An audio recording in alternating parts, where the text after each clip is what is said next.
ॐ नमो भगवते वासुदेवाय। अथ श्रीमद्भागवतमाहात्म्ये प्रथमोऽध्यायः। सच्चिदानन्दरूपाय विश्वोत्पत्त्यादिहेतवे तापत्रयविनाशाय श्रीकृष्णाय वयं नुमः। यं प्रव्रजन्तमनुपेतमपेतकृत्यं द्वैपायनो विरहकातर आजुहाव। पुत्रेति तन्मयतया तरवोऽभिनेदुः तं सर्वभूतहृदयं मुनिमानतोऽस्मि। नैमिषे सूतमासीनम् अभिवाद्य महामतिं कथामृतरसास्वादकुशलः शौनकोऽब्रवीत्। शौनक उवाच।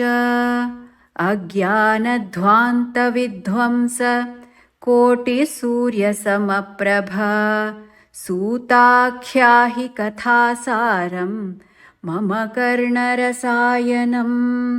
भक्तिज्ञानविरागाप्तो विवेको वर्धते महान् मायामोहनिरासश्च वैष्णवैः क्रियते कथम्। इह घोरे कलौ प्रायो जीवश्चासुरतां गतः क्लेशाक्रान्तस्य तस्यैव शोधने किं परायणम्। श्रेयसां यद्भवेत् श्रेयः पावनानां च पावनम्। कृष्णप्राप्तिकरं शश्वत् साधनं तद्वदाधुना।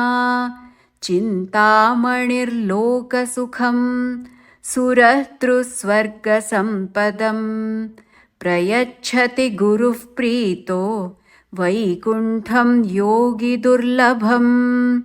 सूत उवाच। प्रीतिः शौनकचित्ते ते ह्यतो वच्मि विचार्य च सर्वसिद्धान्तनिष्पन्नं संसारभयनाशनं। भक्त्योघवर्धनं यच्च कृष्णसन्तोषहेतुकं तदहं तेऽभिधास्यामि सावधानतया शृणु। कालव्यालमुखग्रास त्रासनिर्नाशहेतवे श्रीमद्भागवतं शास्त्रं कलौकीरेण भाषितम्।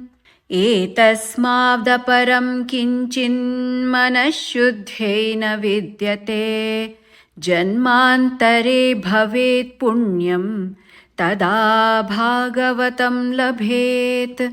परीक्षिते कथां वक्तुं सभायां संस्थिते शुके सुधाकुम्भं गृहीत्वैव देवास्तत्र समागमन्।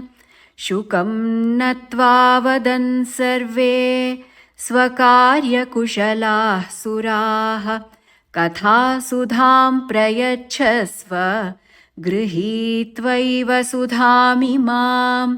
एवं विनिमये जाते सुधाराज्ञा प्रपीयताम्। प्रपास्यामो वयं सर्वे श्रीमद्भागवतामृतम्। क्व सुधा क्व कथा लोके क्व काचः क्व मणिर्महान्। ब्रह्मरातो विचार्यैवं तदा देवाञ्जहासः। अभक्तांस्तांश्च विज्ञाय न ददौ स कथामृतम्। श्रीमद्भागवती वार्ता सुराणामपि दुर्लभा। राज्ञो मोक्षं तथा वीक्ष्य पुरा धातापि विस्मितः। सत्यलोके तुलां बद्ध्वा तोलयत् साधनान्यजः लघून्यन्यानि जातानि गौरवेण इदं महत्। तदा ऋषिगणाः सर्वे विस्मयं परमं ययुः। मेनिरे भगवद्रूपं शास्त्रं भागवतं कलौ। पठनात् श्रवणात् सद्यो वैकुण्ठफलदायकम्। सप्ताहेन श्रुतं चैतत् सर्वथा मुक्तिदायकम्। सनकाद्यैः पुरा प्रोक्तं नारदाय दयापरैः। यद्यपि ब्रह्मसम्बन्धात् श्रुतमेतत् सुरर्षिणा। सप्ताहश्रवणविधिः कुमारैस्तस्य भाषितः। शौनक उवाच लोकविग्रहमुक्तस्य नारदस्यास्थिरस्य च विधिश्रवे कुतः प्रीतिः संयोगः कुत्र तैः सह। सूत उवाच अत्र ते कीर्तयिष्यामि भक्तियुक्तं कथानकं। शुकेन मम यत्प्रोक्तं रहस्यं विचार्य च।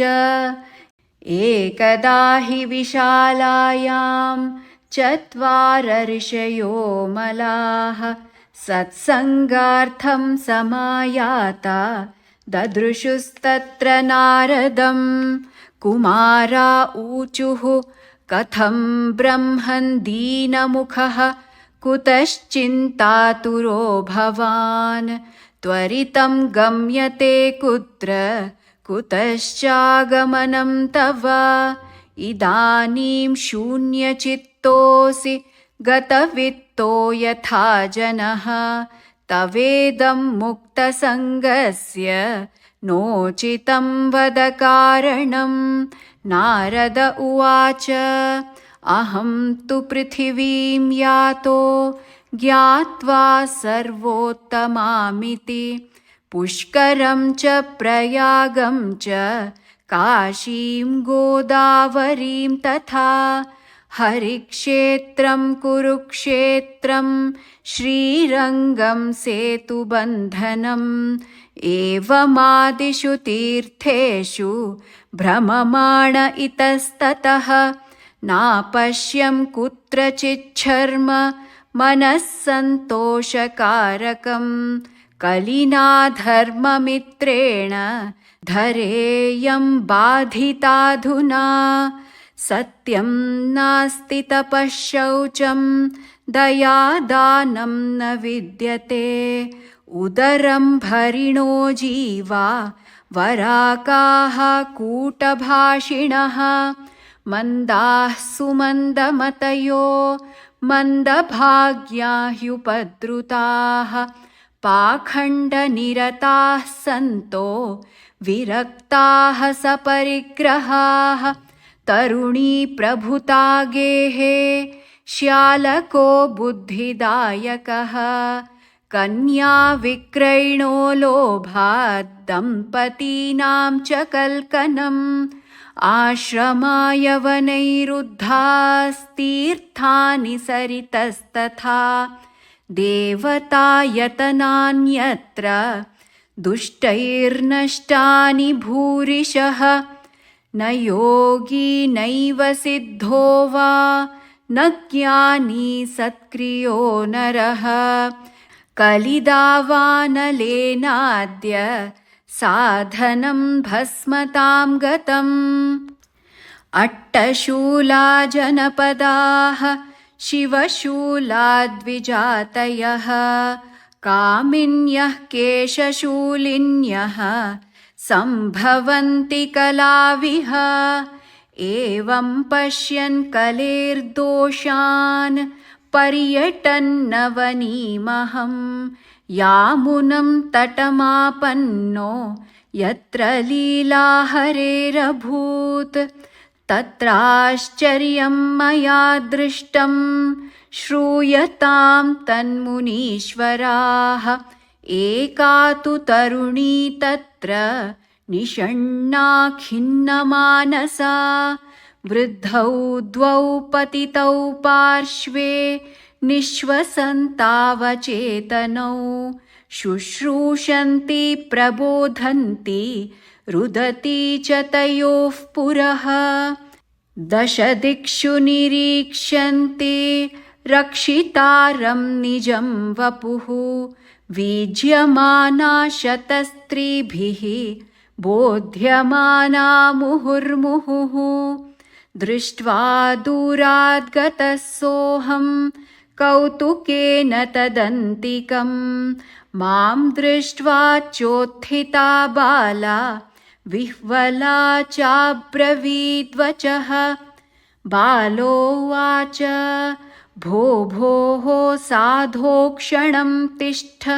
मच्चिन्तामपि नाशय दर्शनं तव लोकस्य सर्वथा गहरं परं बहुधा तव वाक्येन दुःखशान्तिर्भविष्यति यदा भाग्यं भवेद्भूरि भवतो दर्शनं तदा नारद उवाच कासि त्वं काविमौचे मा नार्यः काः पद्मलोचनाः वद देवि सविस्तारं स्वस्य दुःखस्य कारणं बालोवाच अहं भक्तिरिति ख्याता इमौ मे तनयौ मतौ ज्ञानवैराग्यनामानौ कालयोगेन जर्जरौ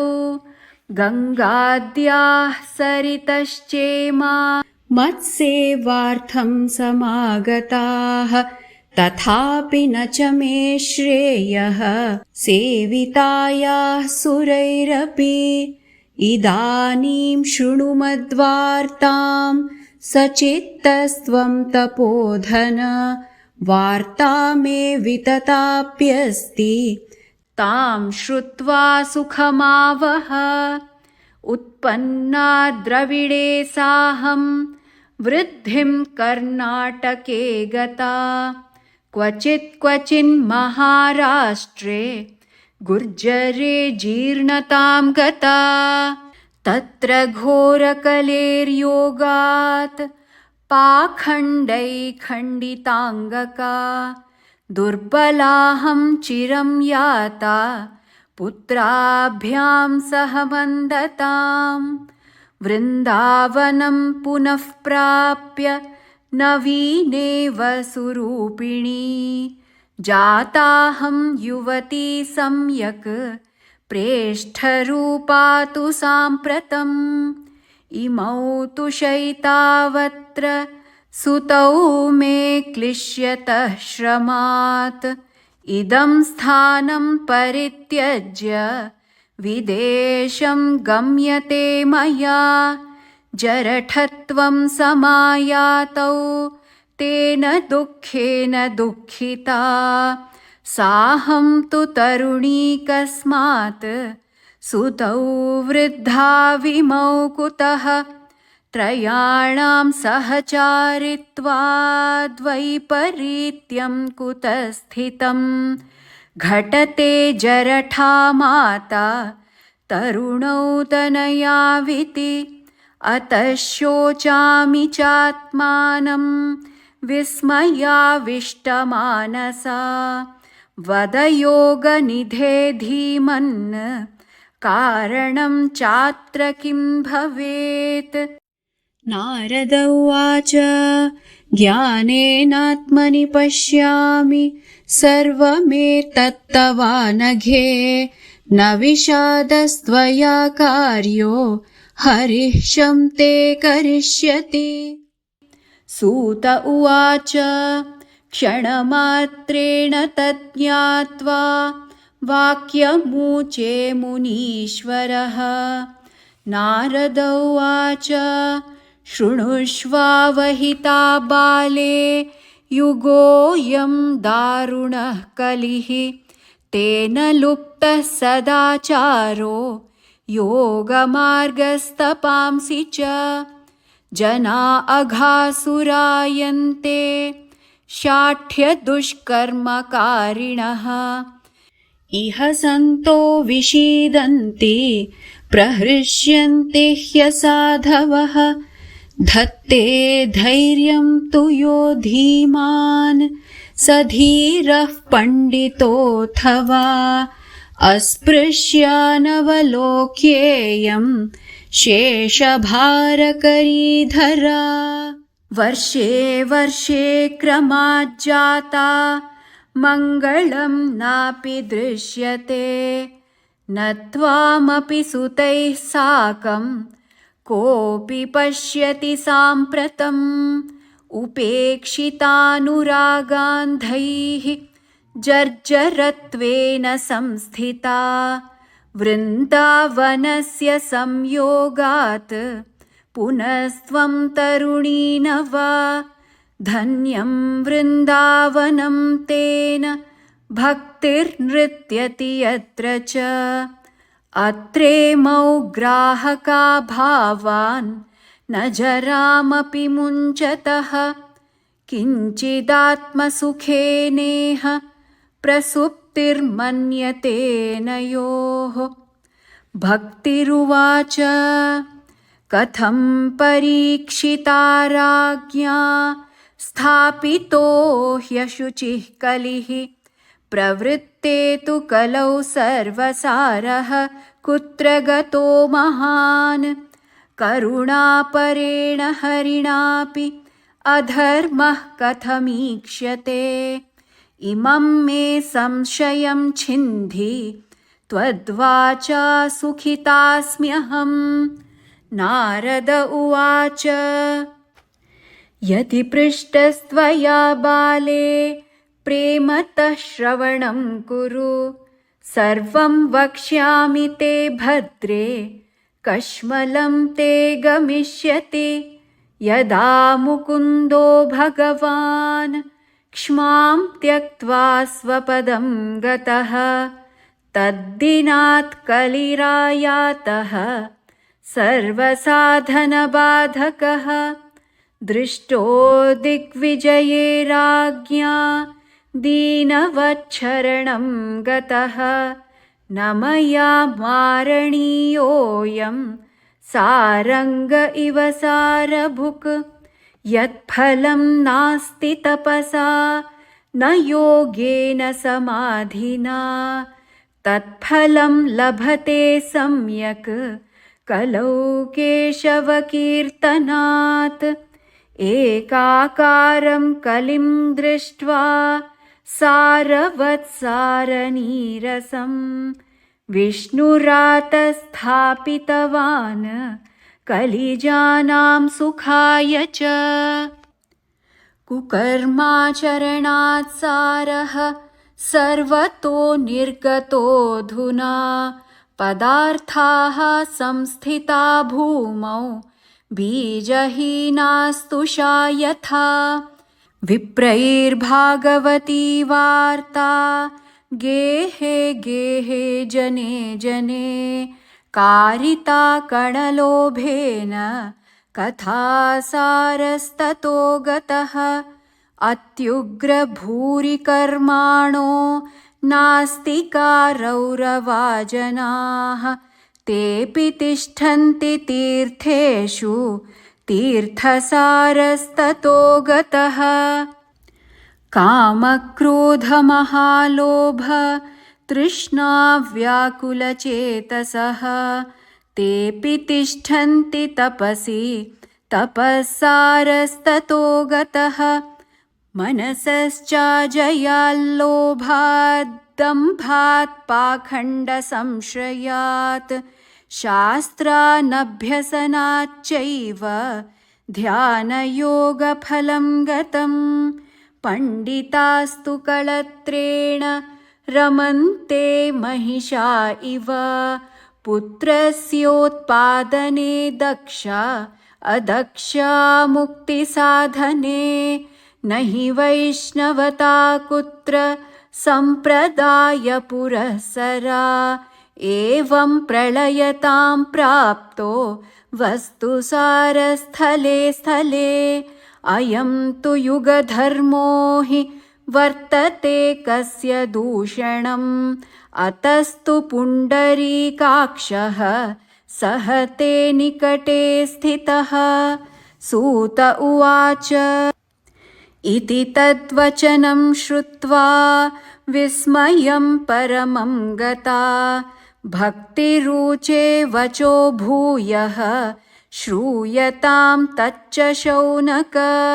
भक्तिरुवाच सुरर्षे त्वं हि धन्योऽसि मद्भाग्येन समागतः साधूनां दर्शनं लोके सर्वसिद्धिकरं परम् जयति जगति मायां यस्य कायाधवस्ते वचनरचनमेकं केवलं चाकलय्य ध्रुवपदमपि यातो यत्कृपातो ध्रुवोऽयं सकलकुशलपात्रं ब्रह्मपुत्रं नतास्मि। इति श्रीपद्मपुराणे उत्तरखण्डे श्रीमद्भागवतमाहात्म्ये भक्तिनारदसमागमो नाम प्रथमोऽध्यायः। श्रीहरये नमः। श्रीहरये नमः। श्रीहरये नमः। सर्वत्र गोविन्दनाम संकीर्तनं गोविन्दा गोविन्दा।